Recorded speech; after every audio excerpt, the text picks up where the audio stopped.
اور خاص کر مسلمانوں کے گھروں میں کہ وہاں کلام اللہ پڑھی جاتی ہے۔ ہم ہر اس جگہ ہوتے ہیں جہاں پاکی کا خیال نہیں رکھا جاتا۔ ہر ناپاک جگہ، ہر ویران جگہ ہمارا مسکن ہوتا ہے۔ چلو اب جاؤ، تمہیں دیر ہو رہی ہے اور ہمیں بھی۔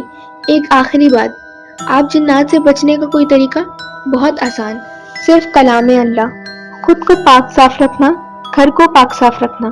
گھر میں کلام اللہ کی آواز جب گونجتی ہے تو تمام شیاطین بھاگ جاتے ہیں، ہر بلا بھاگ جاتی ہے۔ ویسے بھی مسلمان جو اللہ پاک کا ذکر کرتا ہو، اس کے قریب کوئی بدروح، کوئی شیطان نہیں آ سکتا، کوئی جن اس کا کچھ نہیں بگاڑ سکتا۔ یہ کہہ کر نستور نے اللہ حافظ کہا اور ایک دم غائب ہو گیا۔